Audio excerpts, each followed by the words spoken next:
growing up in the Chicago area, I knew something about Frank Lloyd Wright, but I had no idea what kind of a person he was until I started reading these biographies of him, and he was a piece of work. He was really something. I have torn down many beautiful things.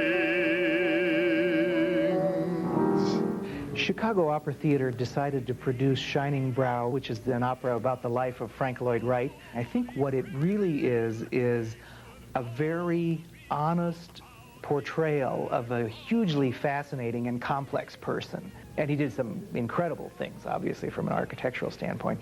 He also had an extraordinarily turbulent personal life, and because of the nature of his work, which intertwined so much with his life, you can't really separate the two. I've tried to lose the knot that binds Mama and myself.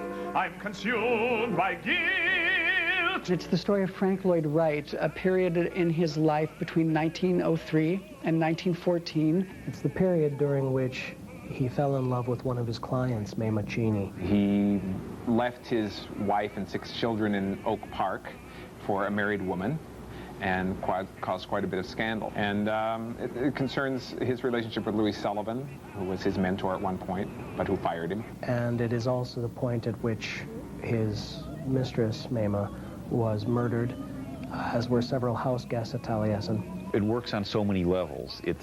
First of all, there's a lot of local interest here in Chicago. Everybody knows Frank Lloyd Wright. It's an important American work. And then you ask, well, why write an opera about why was Frank Lloyd Wright up there singing? Well, it's because you take something that we all know and feel connected to here in Chicago, and you give it that dimension that only music can give something. It's an incredibly powerful piece. Can a man be a faithful husband or father and devote himself to his own? Can a man be a faithful husband and father and devote himself to his art? Like I say, Frank Lloyd Wright was something. He had trouble being faithful. And I think he was talking, as he was whenever he talked, about greater issues than just fidelity to your spouse. He was talking about his faithfulness to his art. And to him, I'm afraid that was a higher calling. Wright was very devoted to his work and the idea of family. The opera is called Shining Brow because it is the English translation of the Welsh name Taliesin. And Taliesin was a poet. And to me, the title was a fantastic little nuclear reactor. It embodied the name of the poet that Wright believed in at this period, why he named his own homes Taliesin.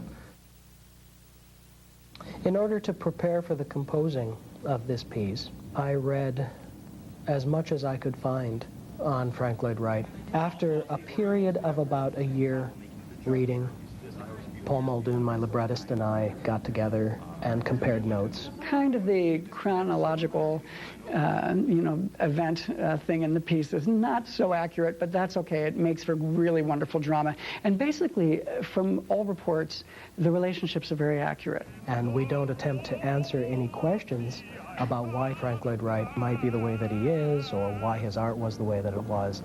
But we do put the audience in a position of asking, of seeing this man and being given the information, and then they can go home and decide for themselves whether he was a genius or a snake oil peddler.